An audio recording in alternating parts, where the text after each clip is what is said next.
Hey guys, welcome to Approach the Nerd. Sorry for the slight delay. I'm not sure what was going on with StreamYard, but I'm here. Um, Housekeeping, ignore this bandage on my face. I had to have a mole biopsied, and so I have to wear this band-aid for a few days, which is very awkward and it's going to look very interesting out in public today.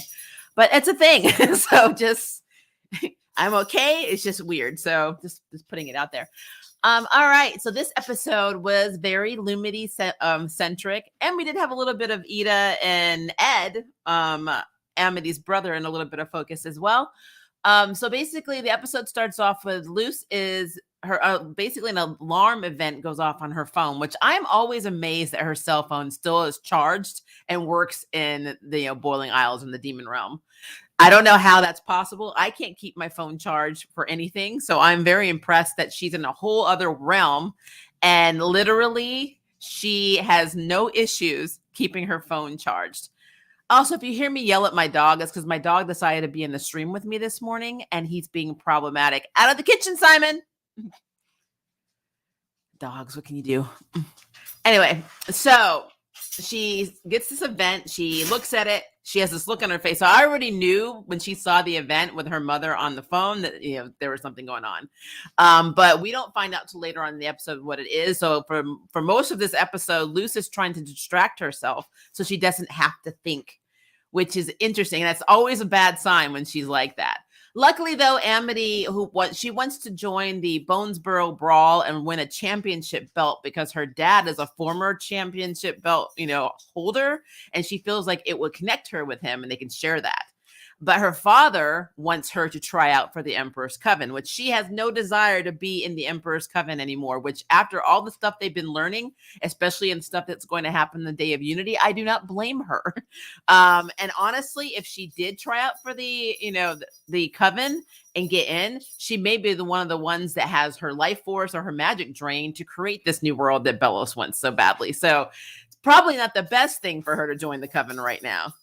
Also, she's trying to figure out how to get to the brawl and not go to the tryouts because her father gave her an abomination bodyguard with an alarm that follows her around to ensure that she goes to the tryouts.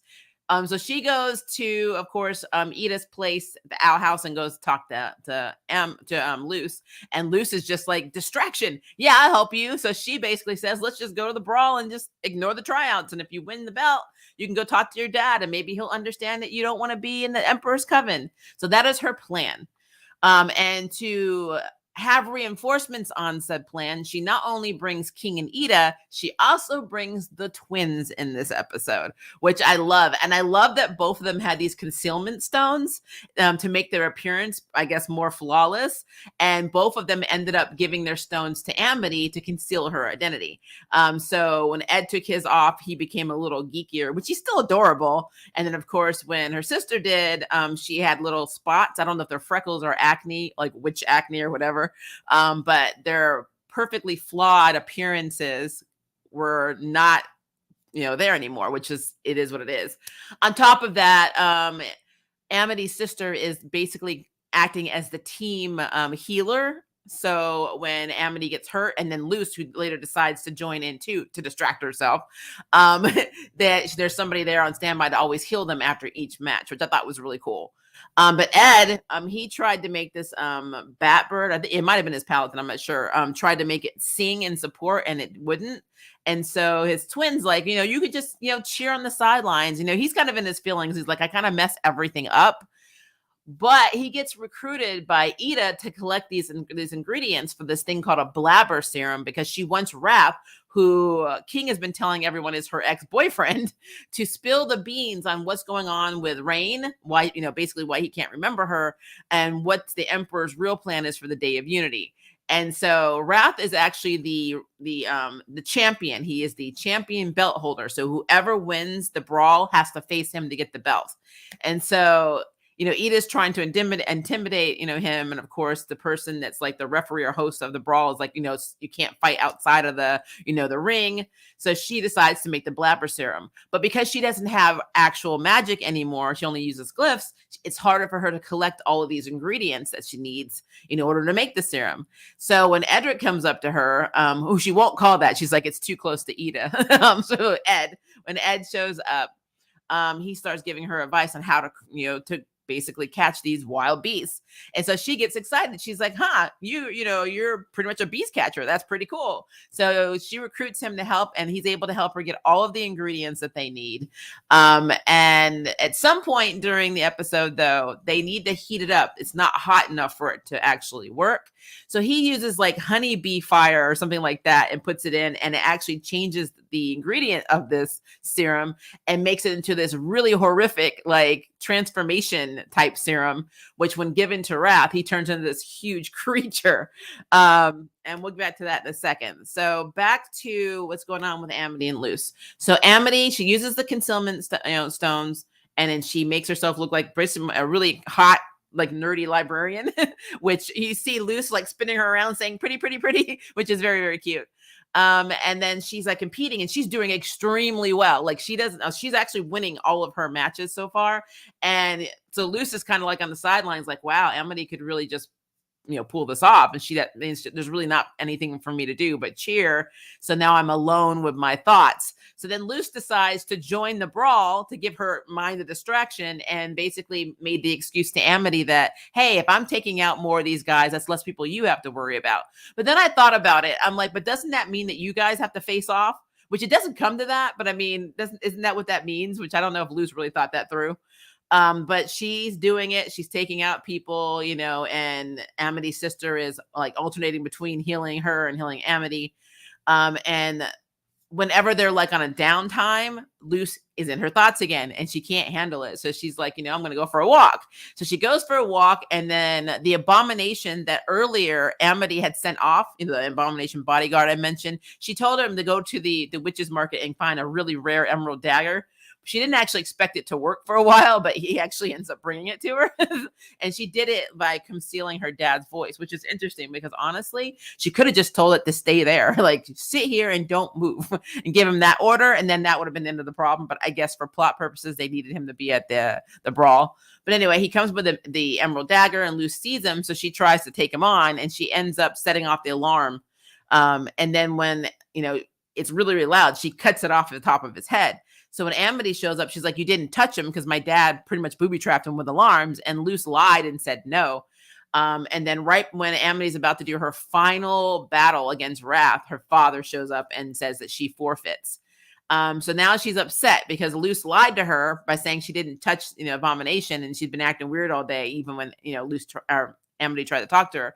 And of course, the dad's there. So it was like a double whammy. So she takes one of the glyphs for invisibility and tells Amity and her dad she doesn't want to be around either of them, and runs off. And of course, Luce follows Amity, and that's when we learn that that day is the anniversary of her dad's death. And her mother always would go and pick flowers for each other and, go to visit his grave. And since she's not with her mother in the human realm, she can't do that. So she's feeling pretty bad. And so Amity is looking through her phone and seeing pictures of her dad. We actually saw her dad this time. So now we know she has a dad. And she's looking at pictures of, the mother and her when she was a child, and basically giving each other flowers and things like that, which again, I'm still impressed that Luce's phone works. But she promises Luce that she's going to help her pick flowers later, and they'll do their own thing. And then she goes off to help, because Wrath is basically at this point turned into this big monster.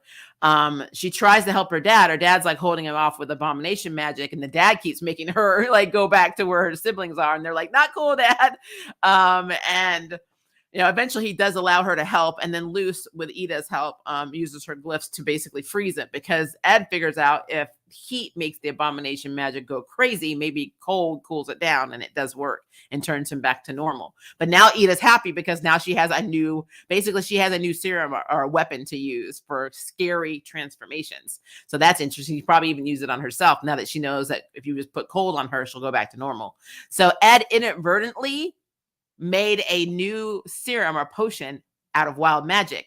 And Ed was like, I'm sorry, I know I mess everything up. And Edith's like, no, are you crazy? You got real talent in wild magic. So she put that in his head. So that's pretty cool. I would love to see where that's going to go. Where Ed's now like, wait, I'm good at something. I'm good at wild magic. So I would love to see what happens with that. We also are able to talk to Wrath when it's all said and done. And he does say that he got fired for stealing his coworkers' lunches, but a lot of the people that are in the Emperor's Coven, which is something I said in a previous review, they are extremely worried about the Day of Unity because, yes, they're going to get closer to the Titan, but what they really think is going to happen is that this new world that Belos wants is not going to be friendly to wild magic or any magic users, which makes you wonder if Belos is trying to make the Boiling Isles an extension of the human realm. Because I was always under the impression that he wanted to go to the human realm and just rule the human realm. But what if he's actually trying to make the Boiling Isles, and the whole demon realm, literally another extension of the human realm and something that he controls? So I don't know. His end game is crazy, but yeah, I do think that could be a possibility now, especially since people in his own coven are feeling this way, which means there's probably a coup happening. We did see last week that we can't, not everybody's on board with Belos's plan. So I am really curious to see how this plays out. The flower scene where Amity is trying to use the glyph to make flowers and it doesn't work, and then Luce has to do it, is very cute. Because normally, if you go back to season 1, it was always Amity trying to show, Luce how to do a spell, or telling Luce you need to know more than one spell. And now you got Luce showing Amity how to use the flower spell. And then she makes an abomination balloon to carry the flowers off, which I thought when they kind of went to the human realm and you see Luce's mother put a single white flower in the vase in the window, that for some reason I just thought that either those flowers were going to appear there or she was going to see them streak across the sky, but that never happened. So that was an interesting transition that didn't really pay off for me, but that's just me. But I guess it did symbolize that they were both doing it at the same time. So there's that, I guess, sentimental wise. But at the end, Amity's dad also figures out that, she doesn't want to join the coven. He didn't even realize she was dating Luce. That was information to him. But he does say, he basically says, I thought you wanted to be in the coven. And she's like, no, that was mom who wanted me to be in the coven. And she keeps trying to dye my hair green. So the mother keeps trying to dye her hair green again. And the father's like, why? Because I like this new hair color on you because it's the color of abomination. So she dyed her hair abomination colored, and her dad figured that out. And I thought that was very, very cool. And so he's like, I'll talk to the mother. But honestly, I don't know what he's going to do with the mother. I kind of feel like when he gets really irritated, because we have seen this in other episodes, she shuts up. But she is a control freak and ambitious, and she's kind of a bitch. So I don't know what's going to play out with Amity's mother in the end. But for now, she's safe from the coven, because the father even said something along the lines of, if we go and beg them, maybe they'll let you try out again next time. But she's like, I don't want to do it. I'm making my own decision. So I don't know what kind of fallout this is going to be with, Amity's father, and definitely between Amity and Amity's mother. So Amity's got a lot on her plate. She's got to avoid her mother, try not to get forced into the Emperor's Coven tryouts. Her girlfriend's trying to get back to the human realm where she may not ever see her again. And then on top of that, she's got to deal with the Day of Unity and what all of Belos's plans are for everyone. So that's a lot of stress on Amity. I think it's really cool that Amity is dealing with all of this stuff the way she is, which is why I like her character a lot. She was upset with Luce, not because Luce was acting out, it's because she didn't trust her enough to tell her what was going on. And she lied to her, and she did lie to her. And I love that Luce ran after her and was like, she finally opened up. But I mean, it's just sad because I get it. As somebody, again, who has a parent that has died too early, it is every year, especially on the anniversary of that death, it is very hard to interact with other people. I understand that. But I know I felt so sad for Amity in that moment. And I kind of wish that Amity or LUMITY had more focus in this episode, meaning they had more time to be cuddly and touchy-feely. They had a little bit. There was a scene on the couch where Luce winks at her and she blushes. And then, of course, when she uses the concealment, stones to make herself look like the hot little librarian, and Luce is swinging her around, calling her pretty. I mean, she basically made Amity blush a lot in this episode, but I just wish they were a little bit more touchy-feely. I know this is probably a Disney thing, which irritates me greatly because LUMITY is such a cute couple. But it is what it is. It is technically the last season. I think we're getting a spin-off movie or maybe 2 movies, I'm not sure, but this is the last season. They need to be doing more with this couple, especially of the threat of them separating forever. So that's very irritating to me, and I think next week's preview is basically more Ida focused, where we get to see how she met Rain, which is still a good episode, I'm sure. But I don't know how much Lumity will be involved in that. So that would be interesting. So I don't know. I kind of feel like having Amity be in like every other episode is kind of irritating. just putting it out there. I also wish that she was more in the opening. I know I'm asking, my little queer heart is asking for a lot, but you see her for a second. You see Gus in there twice, and Gus has not been really a big part of this series for a while. She high fives him, grabs Ida, and flies off. I'm like, why can't she also have her girlfriend on the broom? I'm just saying. It's what happens when you're dating someone. If they had been a heterosexual couple, I'm pretty convinced that would have been how that played out. So I think that is the Disney thing, honestly.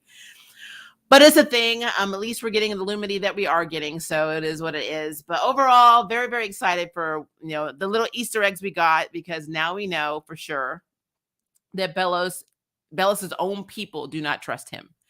Another funny thing that happened in this episode that really wasn't anything, but when Luce was talking to Ida, she said she had somebody inside the castle, and so she's using the pictograph, or I think it was Ida's, to basically text Hunter, and Hunter's like, I got a guy on the inside. And she's like, let me know what's happened to the unit, blah, blah, blah. By the way, this is loose emojis. And then he's like, leave me alone. And then he sends a picture of his palisman asleep.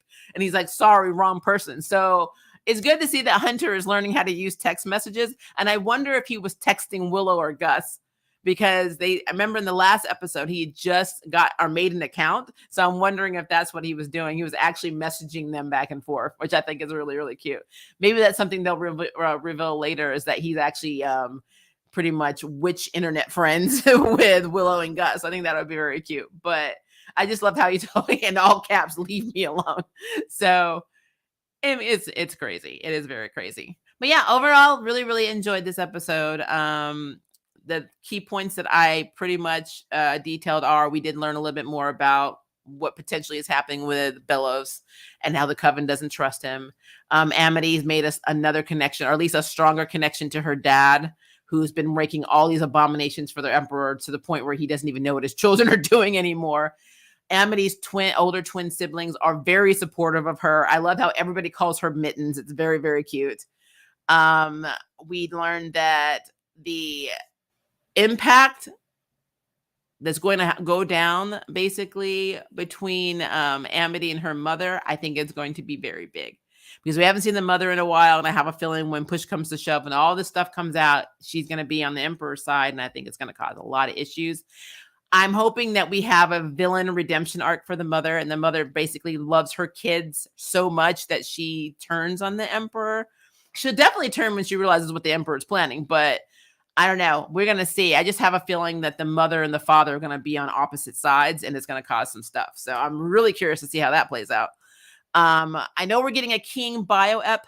So we're going to actually see the biological father, maybe the mother. I don't know. But we're going to have that episode coming up. I don't think it's not next week. I think it's the following week. So I am excited to see number one, what that is about, why he was left alone, and also how that plays into the big Day of Unity. Because the Day of Unity is what we're stretching towards. And I'm excited because the Day of Unity, I think, actually is exactly that. He's going to unify all of them into one power source and use it to terraform all of the demon realm into another human realm, or extension of the human realm. I don't think he's doing it to go home. I think he's doing it to make it so this world is better for him. There's no magic at all, no wild magic or magic in general. I think that is what he's doing.